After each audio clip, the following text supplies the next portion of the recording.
السلام عليكم حبايب قلبي الغاليين، عاملين ايه؟ يا رب كلكم تكونوا بالف خير وصحه دايما يا رب. النهارده بقى هنعمل فيديو حلو جدا مع بعض فيه صدمات كده وحاجات غريبه حصلت.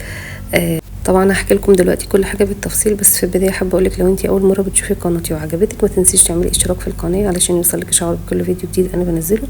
يلا كده على طول بينا نبدا ونقول بسم الله الرحمن الرحيم ونصلي على سيدنا محمد عليه افضل الصلاه والسلام.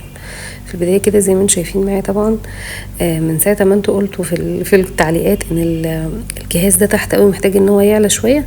انا طبعا كنت قلت لاحمد بس قلنا ناجل المرحله دي علشان ما نكسرش، احنا لسه كنا مكسرين في البلكونه زي ما انتم شايفين، وطبعا كنت لسه منضفاها فقلنا ناجل الحوار ده شويه. المهم بعد ما ركبنا التكييفين بكام يوم كده اكتشفنا ان التكييف بتاع اوضه الولاد بيسرب فريون، فاحمد اتصل بيهم علشان يرجعوا يظبطوا التكييف.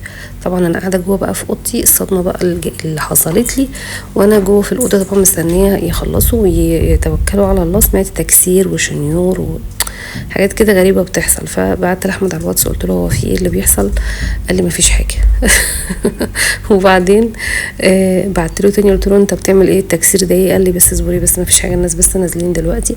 المهم خرجت من الاوضه، رحت على طول بقى على البلكونه بعد طبعا ما خدوا وقت طويل جدا، وبعدين مشيوا لقيت بقى المنظر اللي انتم شايفينه. طبعا انا فرحت واصطدمت في نفس الوقت. طبعا هم عملوا التكسير وعملوا كل حاجه ولموا التكسير اللي كان في الارض ونضفوا البلكونه، بس طبعا التنظيف كله على قدهم يعني زي ما انتم شايفين كده. البلكونه محتاجه طبعا ان هي تتنضف، فانا يعني ما كنتش في المود ابدا بتاع التنظيف ان انا امسك البلكونه بقى ادلق بقى فيها ميه واظبطها على الاخر، فبصراحه سبتها على الوضع اللي هو فيه ده وهعملها ان شاء الله يعني قدام شويه. كمان الشقه اصلا كلها نظيفه، فانا اتصدمت بصراحه، اتصدمت واتضايقت. فهو احمد علشان عارف ان انا هتضايق من التنظيف مش من ان هو نقل الجهاز ما قاليش يعني، هو قال لي ايه، انا قلت نخلص كل حاجه وتطلعي بقى كده ايه تتفاجئي علشان ما تعطلينيش وتقولي لا مش وقته.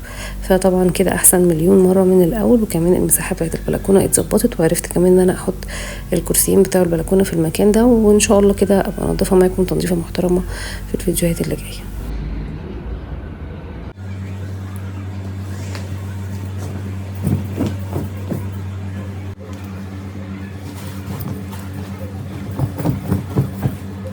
طيب زي ما انتم شايفين بقى كده كنت خلاص عملت الشقه كلها، يعني ظبطت كده الشقه والاوض والريسبشن، وكان فاضل الطرقه بصراحه كانت محتاجه ان هي تتمسك، فقلت اعملها هي كمان بالمره بما ان زي ما بقول لكم الغرف نظيفه والريسبشن نظيف، فقلت اعمل بقى كده الطرقه. طبعا الطرقه عندي دايما لما باجي اعمل شغل في الشقه باجي عليها هي الوحيده اللي بكسل عنها، بكون خلاص خلصت كل حاجه ورايا، والحاجات اللي بتبقى في الاوض او في الريسبشن بيبقى شغلها اقوى شويه طبعا او اقوى حبه حلوين كده من الطرقه، فدايما بكسل عنها فما بعملهاش. فقلت كده على طول لا في السريع بما اني عملت تنظيفات خفيفه في الغرف، يعني رتبت بس كده الغرف ورتبت الريسبشن.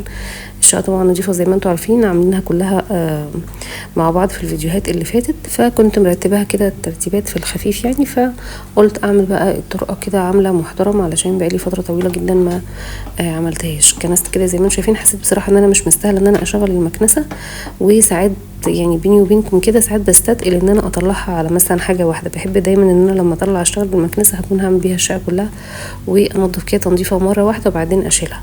فقلت لا مش مستاهله ان انا اطلعها علشان الطرقه يعني الموضوع بسيط، فكنستها كده زي ما شفتوا. وبعدين جبت بقى الموب القمر بتاعي ده، حطيت فيه كده شويه ميه حلوين على شويه من الكرول الالوان، وهمسح كده الطرقه كلها معاكم وهفرشها معاكم ونشوف هنكمل هنعمل ايه تاني مع بعض.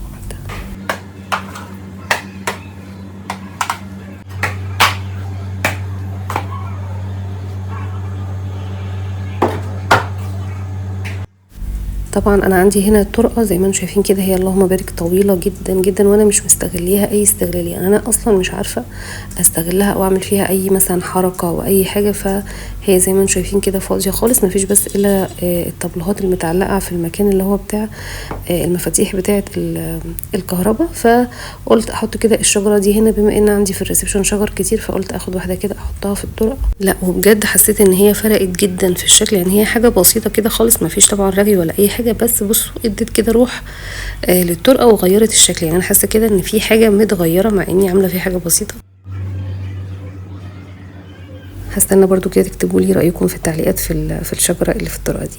المهم سبت بقى الطرقه كده ودخلت على المطبخ، عايزه بقى اشغل غساله الاطباق على مجموعه كبيره من المواعين، لان طبعا انتوا نصحتوني كده ان انا ما احطها يعني ما اشغلهاش على مواعين قليله، لا استغل المساحه، وده اللي انا عملته معاكم النهارده. وكمان في كده يعني سؤال جولي هرد عليكم فيها، وكمان نصايح، كل النصايح اللي انتوا قلتوها لي في الفيديو اللي هو بتاع غساله الاطباق، تركيب غساله الاطباق، يعني بحاول جدا ان انا اعمل بيها. وطبعا بشكر كل اللي قال لي الف مبروك، ربنا يا رب يجازيك خير وتسلمي لي، وربنا يا رب يرزق اللي ما عندوش باحسن غساله في الدنيا، اللهم امين يا رب العالمين. طيب اول حاجه كده انتوا نصحتوني طبعا ان انا املاها مواعين علشان يعني ما بقاش مشغلاها مثلا على الفاضي او على حاجات قليله. فعايزه اقول لكم جمعت لها كميه مواعين زي ما انتم شايفين كده، وكميه اطباق يعني مهوله.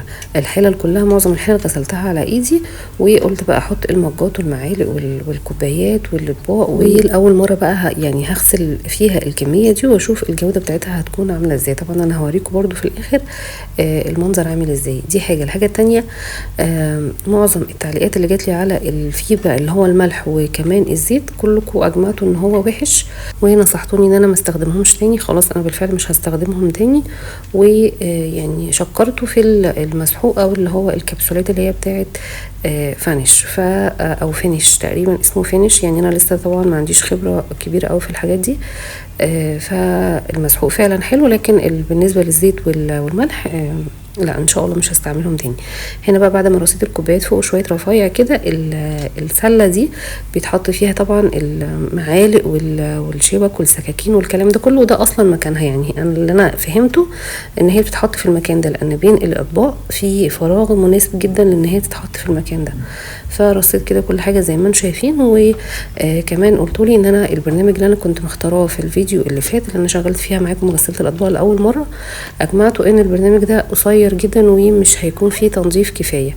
فالمره دي استخدمت برنامج تاني او شغلت على برنامج تاني وهو B4 اهو. انا كده بظبط بس معاكم البرنامج اللي هشتغل عليه B4 ده مكتوب عليه النظافه الفائقه كده زي ما انتم شايفين.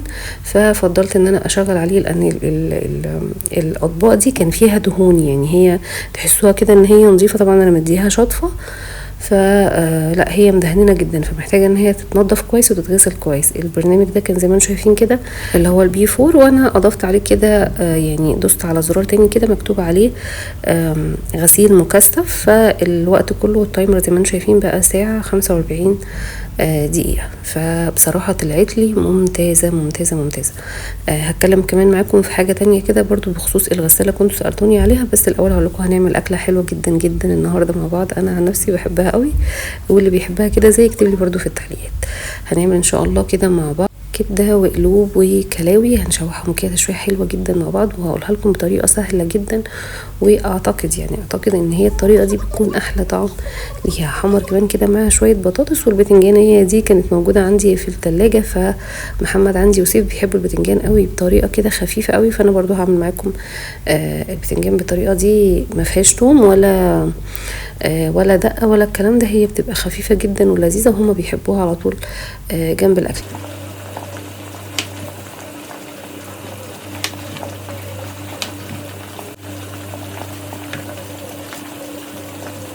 بصراحه البتنجانيه انا كنت شايفه ان هي كبيره في التلاجة، بس ما كنتش متخيله ان هي هتعمل الكميه دي، فانا عملتها اصلا كلها، ويعني بالهنا والشفا اتاكلت على كذا مره.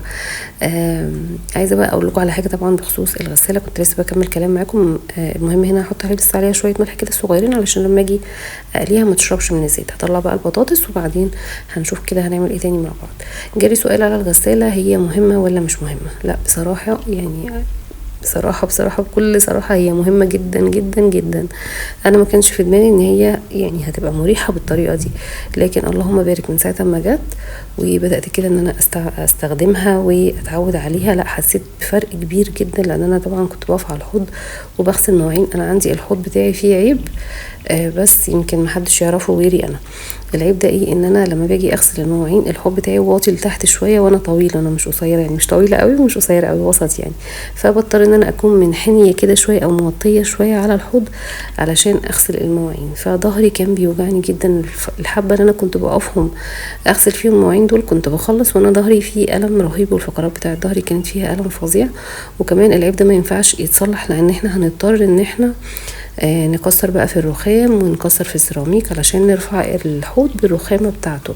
فكان حاجه زي كده صعبه جدا، فكنت بصراحه مستسلمه يعني اقف اغسل شويه مواعين واقعد بقى اخد مسكنيه ولا استريح علشان ظهري طبعا كان بيبقى بيألمني. فدي حته طبعا الحمد لله رب العالمين، اللهم لك الحمد والشكر، خلصنا منها. بالنسبه طبعا للمجهود اللي كان بيحصل في غسيل المواعين، لا الحمد لله الحمد لله الحمد لله، يعني بتمنى كده من كل قلبي ان كل اللي بيسمعني وما عندوش او ما عندهاش، ربنا يا رب يكرمك كده ويكون عندك احسن غسالة اطباق في الدنيا كلها. الحقيقه بجد مريحه جدا، وانا بحمد ربنا ان هي جات لي متاخر شويتين ثلاثه، لكن الحمد لله رب العالمين ان هي دلوقتي موجوده. لو افتكرت اي اسئله تاني كده واحنا مع بعض في قلب الفيديو هقولها لكم، ولو ما افتكرتش اكتبوا لي في التعليقات وانا ان شاء الله هرد عليكم. وطبعا متشكره جدا للناس اللي بعتت لي لما سالت برضو في الفيديو اللي فات او اللي قبله تقريبا ايه اللي يدخل جواها وايه اللي ما يدخلش. فطبعا في حاجات فيها تضاد او تناقض، في ناس قالت لي الخشب يدخل، في ناس قالت لي لا الخشب ما يدخلش.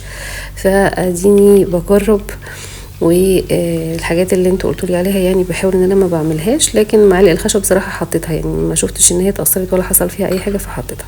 طيب المهم تعالوا بقى كده اقول لكم انا بعمل ايه. طبعا احنا النهارده معانا الفيديو اللهم بارك طويل، تقول كده يعني كام دقيقه مني، بس قلت مش مشكله، ففي احداث كتيره جدا هنعملها مع بعض في الفيديو. طيب تعالوا بس كده في الاول اقول لكم انا بعمل ايه. طبعا انا شغاله بقى في البتنجان، عماله اقلي 10 سنين بتنجانيه اللهم بارك مش عايزه تخلص.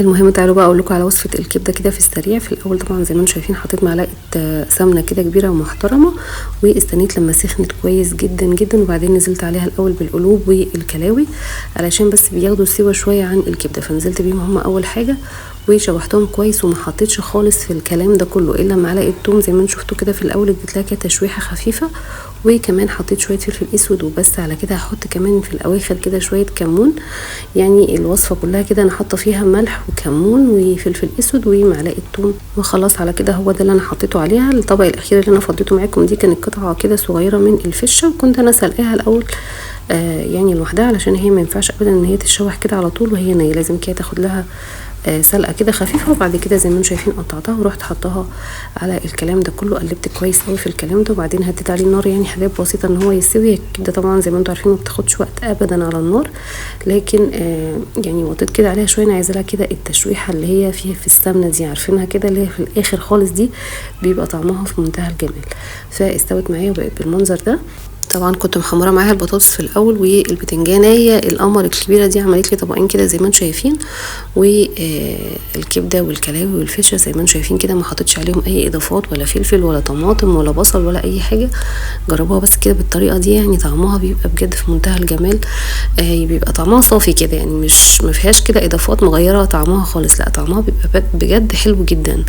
هنا بالنسبه للبتنجان والبطاطس رشيت عليهم شويه ملح وشويه كمون وخلاص على كده الغدا كان جاهز. احمد طبعا لما دخل قال لي مفيش مخلل، قلت له لا مفيش، قال لي طب قطعي لنا طماطميتين، فهقطع كده طماطميتين في السريع واجهز لهم الغدا، علشان زي ما قلت لكم عندنا حبه شغل كده حلوين هنعمله مع بعض النهارده ان شاء الله في قلب الفيديو. طبعا انا عايزه اقول لكم ان انتم ممكن تعملوا الوصفه دي ممكن مع شويه مكرونه او مع شويه رز، او تعملوا معاها كده شويه سلطه، وطبعا يفضل طبعا جنبيها شويه سلطه، ممكن تحطوا جنبيها شويه مخلل، ممكن تاكلوها بالعيش وممكن تاكلوها بالطريقه التانية اللي انا قلت لكم عليها، وتضيفوا طبعا عليها الاضافات اللي انتم حابين، او تجربوها كده بالطريقه دي، انا متاكده هتعجبكم جدا. تعالوا بقى كده كانت يعني اتغدينا خلاص وكانت الغساله خلاص خلصت، فقلت كده اوريكم على الجمال والحلاوه اللي طالعه من الغساله. طبعا اول حاجه بيطلع كده منها شويه بخار جامدين، فيعني انا ما ببقاش مقربه قوي طبعا منها لما بفتحها علشان البخار ده ما يخرجش عليا يضايقني. هي اللي بتضايقني في الغساله بصراحه مش هكدب عليكم، يعني ريحه المسحوق بتاع الكبسولات ده، الريحه بتاعته بتبقى قويه جدا، مع اني زي ما شفتوا كده عملت لها غسيل مكثف او حاجه اسمها شطف مكثف علشان تتشطف كويس، المواعين تتشطف كويس، لكن برضو بيبقى خارج ريحه المسحوق. طبعا زي ما انتم شايفين كده الاطباق بتبرق والكوبايات بتبرق، بالنسبه للمعالق الخشب بصراحه حطيتها ما حسيتش ان هي اتأثرت ابدا. بالنسبه للمعالق الجولد دي حطيتها برضو كذا مره ويعني ما اتأثرتش برضو. انا بس بشيل كده اللعبه اللي موجوده فوق او الدبدوب اللي بيكون موجود فوق دوت معمول من السيليكون، فبشيله وبحط كده زي ما انتم شايفين المعالق الجولد بتاعها ما اتأثرش ولا لون منها نزل ولا اي حاجه. اكتبوا لي برضو كده في التعليقات وشوفوا انا كده ماشيه تمام ماشيه صح ولا في حاجه ممكن اكون بعملها غلط، فهستنى طبعا تكتبوا لي في التعليقات. طيب زي ما قلت لكم احنا هنعمل بقى تفاصيل كتيره جدا النهارده مع بعض.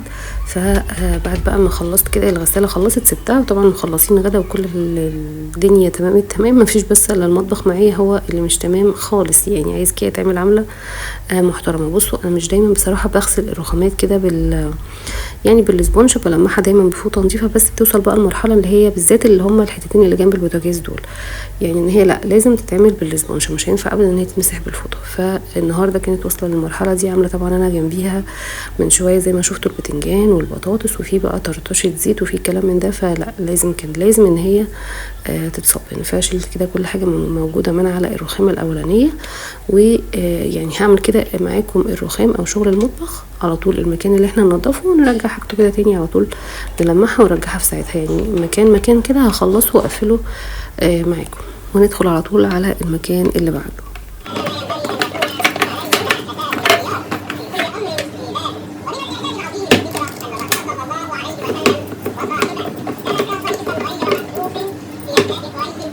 طيب انا عايزه اقول لكم ان انا يعني سبحان الله العظيم ما بعرفش كده اقف في المطبخ واكون مبسوطه باي حاجه بعملها في المطبخ الا لما يكون الراديو شغال جنبي، فانا في الوقت ده الراديو شغال. بس المقطع اللي انتوا سمعتوه ده ما فيهوش قران، يعني المقطع ده كان حد كده في حوار بيتكلم مع مذيع، فما كانش فيه قران، لان يعني الناس بتتضايق من لما بسكت وما بتكلمش وبيبقى صوت القرآن مثلا رفيع او متسرع او حاجه زي كده، وطبعا عندكم حق، فانا بس حبيت اوضح ان المقطع اللي شغال ده اكيد طبعا انتوا فاهمين هو بيقول ايه، بس الصوت متسرع شويه، فده مقطع كده من حوار مش قرآن. انا والله العظيم يعني عايزه اقول لكم اذاعه القرآن الكريم دي بالنسبه لي حاجه كده بتريح نفسيتي وبتريح اعصابي فوق ما تتخيلوا. من سن السنين انا بسمع اذاعه القرآن الكريم بس على التلفزيون، ما كانش عندي راديو، لحد ما هبه يعني ربنا يا رب يجازيها خير جابتهولي هديه، ومن ساعتها انا ما بفصلوش خالص، يمكن ساعات بفصله اثناء التصوير علشان صوت القرآن ما يحصلش فيه زي ما بقول كده، او بيبقى متسرع مثلا شويه، وده بحس بصراحه فيه بحرمانيه، يمكن ما كنتش باخد بالي قوي الا لما انتوا قلتولي. فبقفله على طول وانا بصور مثلا في المطبخ او بعمل اي حاجه في المطبخ بروح قافله، بس المره دي عايزه اقول لكم ان انا ما قدرتش اقفله، كنت مستمتعه جدا جدا وانا شغاله بعمل شغل، وحاسه كده ان الشغل ده يعني ان انا في حاجه كده جنبي جميله كده شغاله فيها قرآن كريم، او فيها حوارات عماله تحصل او كلام في الدين وفي الاحاديث والحاجات دي، حاسه بطاقه، يعني هي مدياني كده طاقه ان انا اقف كده واشتغل واكون مبسوطه وما بفكرش في اي حاجه تشغل بالي غير بس ان انا بسمع الحوار اللي شغال جنبي ومستمتعه جدا جدا بيه. لا فاللي ما بيسمعش اذاعه القرآن الكريم احب اقولك ان انت يعني بجد فايتك كتير جدا جدا جدا. طيب خلصت كده اول جزء من الرخامه زي ما انتم شايفين، صبنته، وبعدين في الحوض طبعا جنبي، كل شويه باخد الفوطه كده على الحوض اشطفها كويس جدا واديها عصره، وارجع تاني امسح كده الرغاوي اللي موجوده. لمعت كمان الطقم بتاع السكر والشاي والبن ورجعتهم كده مكانهم، الكتل كمان جبت كده تلميعه في الخفيف ورجعته مكانه، والجزء ده كده بقى زي الفل. ودخلت كده معاكم على طول على البوتاجاز. عايزه اقول لكم ان انا البوتاجاز في كذا حد قال لي على موضوع اللهلوبه ده، ويعني اللي جربوا على البلت اني يقول لي هو حلو ولا بيغير اللون الستانلس او حاجه زي كده، لان انا عندي كده جزء اصفر شويه كان اتدلق عليه زيت وانا للاسف ما مسحتهوش في ساعتها، فالمكان ده اصفر شويه عند العين الكبيره لو تاخدوا بالكم، فعايزه اجربه، وفي نفس الوقت خايفه ان هو يغير اللون بتاع الستانلس. فاللي بيجرب اللهلوبه على البلت اني يقول لي كده ايه الدنيا كده عامله ايه، وحلو استعمله ولا بلاش ما استعملوش. فيعني اكتبوا لي كده في التعليقات اللي جربوا ايه الاخبار معايا. المهم خلصت كده البوتاجاز زي ما انتم شايفين، وكمان الجزء اللي فوق البوتاجاز ده بحب دايما ان انا اعمله لما بكون هغسل البوتاجاز، علشان برضو بيبقى فيه طرطشه زيت وطرطشه دهون وحاجات من دي، فدايما لما باجي اغسل البوتاجاز الغسله دي، لان انا طبعا مش معظم الوقت بغسله كده بالاسبونج برضو زي ما انتم شايفين، انا ساعات كتيره بلمعه بالوايبس او بلمعه مثلا بفوطه المطبخ، فبيبقى زي الفل، يعني لو هو مش محتاج ان هو يتغسل بلمعه كده على طول وبيبقى برضو زي الفل، لكن لما بيكون محتاج ان هو يتصبن طبعا بصبن كمان الجزء بتاع السيراميك اللي موجود فوقيه ده. وبما اني كده هنضف المطبخ تنظيفه يعني محترمه كده معاكم، قلت كمان اعمل الجزء بتاع السيراميك ده، مع ان الجزئيه دي ما بيكونش فيها دهون خالص، بس قلت بالمره اعملها هي كمان. هلمع برضو كده كل حاجه زي ما انتم شايفين، وهبدا ان انا ارجعها مكانها، وكده نبقى خلصنا من الجزء اللي ناحيه اليمين وكمان البوتاجاز. ودي كده الجزئيه اللي هي جنب البوتاجاز نفسه من ناحيه الشمال. فكده ناحيه الرخامه اللي عند البوتاجاز كلها كده خلصت معايا وبقت تمام تمام وزي الفل. وتعالوا برضو كده ندخل على حاجه تانية نضيفها كده على طول مع بعض.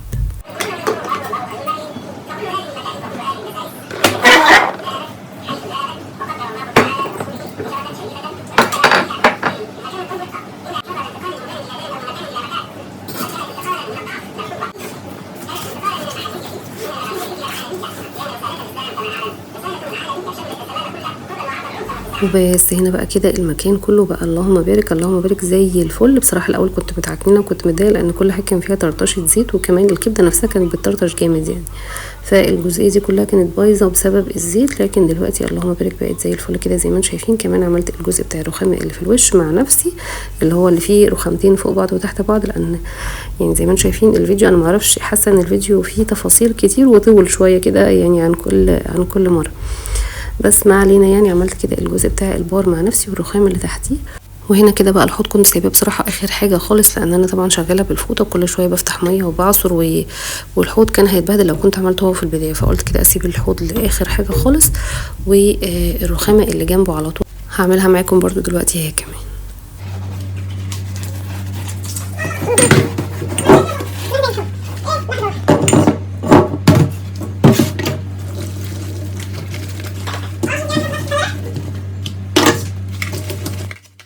طيب بالمناسبة كده كنت سألت قبل كده على الخلاط بتاع الحوض بتاعي ده، هو حلو ولا استخدامه حلو ولا ايه النظام؟ عايزه اقول لكم ان هو استخدامه حلو جدا جدا، ما عدا عيب وحيد شنيع فيه هقوله لكم دلوقتي. الخلاط ده كان اسمه خلاط شجر، وكان فيه منه اللون الاستانلستيل بس، وكان فيه كمان الاسود في الجولد والاستانلستيل في الجولد. فانا جبت ساعتها ما كانش متوفر الاسود في الجولد، فجبته كده كله اسود زي ما انتم شايفين.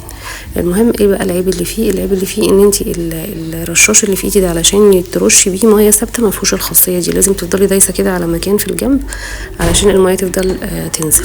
لكن ما فيهوش ان انت تفتحي كده الميه وتفضل ثابته تنزل كده الدش كده زي ما انتم شايفين منها، او يعني رشاش.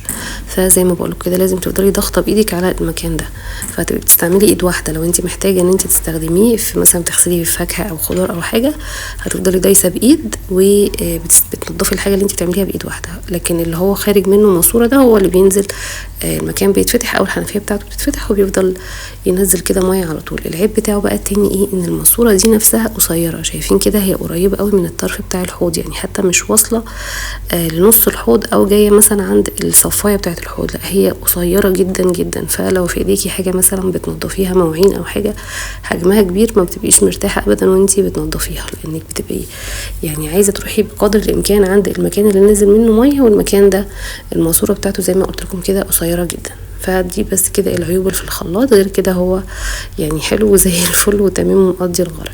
طيب المهم بعد كده ما خلصت بقى المطبخ كله من فوق، طبعا هنفرجه كده على شكل المطبخ في الاخر، اللهم بارك شكله يعني بقى يفتح النفس على الوقفه فيه. فبعد كده ما خلصت كل حاجه من فوق، شلت بقى السجاده دلها كده تنفيضه، واتصدمت بصراحه من كميه يعني التراب اللي نازله من السجاده. انا طبعا كنت علشان عارفه ان انا كده كده همسح الارض، فكنت بمسح الرخامه واي حاجه موجوده على الرخامه كنت يعني بوقعها على الارض على طول، لكن ما تخيلش ان في تراب كتير كده على يعني بديله السجاد نفسها. فانا فضتها كده على طول في الارض، وبرده ما شغلش بصراحه المكنسه، قلت كده اكنسهم على السريع. يعني ساعات بحس كده ان الموضوع مش مستاهل ان انا اشغل المكنسه. لو كان في سجاد او كان في ميه هتشفط كنت شغلتها، لكن يعني مش مستاهله. فكنست كده بالمقشر زي ما انتم شايفين، وهلم كل التراب ده.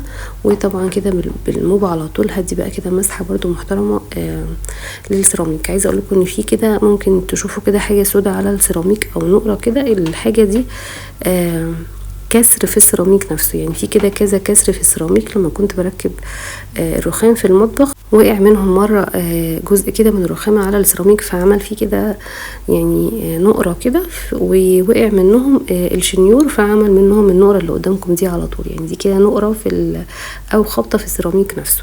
تمام. فمسحت كده السيراميك كله بتاع المطبخ وخليته زي الفل.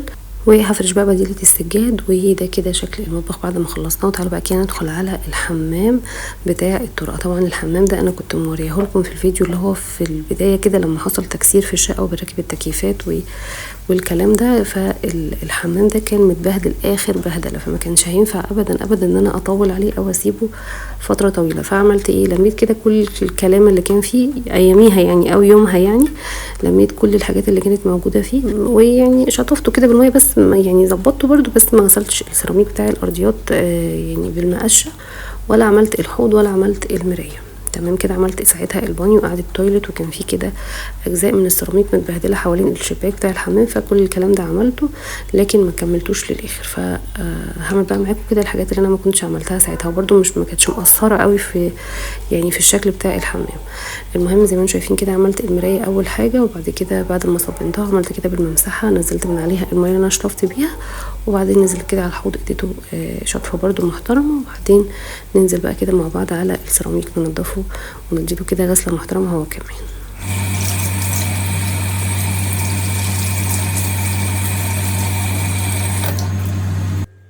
غسلت كمان الفرع بتاع الشجره زي ما انتم شفتوا، علشان او فرع الشلال علشان احطه تاني على ارجعه تاني على المرايه.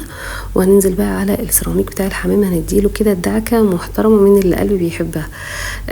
كنت محتاجه فعلا ان انا اعمل فيه كده. السيراميك بتاع الحيطان نضيف كنت عاملاه في العيد، فالسيراميك بتاع الحيطان نضيفه زي الفل، لكن الارضيات هي بصراحه اللي كانت محتاجه تتعمل. قاعده التويلت كنت عاملاها مع نفسي زي ما قلت لكم، وكمان البانيو. فهندي بقى كده دعكه. حطيت الاول زي ما شفتوا كده في البدايه شويه من الكلوريد الالوان، وعايزه اقول لكم حلو جدا جدا في التنظيف بالذات في ارضيات الحمامات، بجد حلو قوي قوي قوي، يعني بيغني اصلا ان انت تحطي من الكلور العادي. لا حلو ورغوته حلوه وكمان ريحته حلوه قوي. المهم زي ما انتم شايفين كده عملت الاول بالمقشه ودعكت كده السيراميك كله، وبعدين هجر بقى كل الرغاوي دي بالمساحه. وخطوه المساحه دي بجد بتوفر عليا يعني مجهود كبير، لان هي بتخلصني طبعا من الرغاوي، وبعدين بشطف كده بالميه بكل سهوله، يعني ما بيكونش بقى فيه رغاوي كتيره ولا اي حاجه يعني بتخليني اطول في الخطوه دي.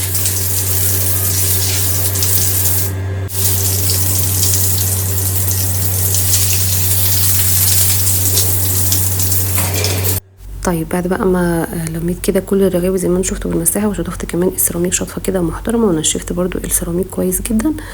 هحط كده شويه من فريده معطر الملابس، بيدي ريحه رهيبه للحمام، بجد بيدي ريحه حلوه جدا جدا. انا اصلا مؤخرا يعني بقيت اعمل ايه، بقيت احط شويه كده من فريده في البخاخ وارش منه في الشقه، وارش منه على المفروشات، على الركنه، على السرير.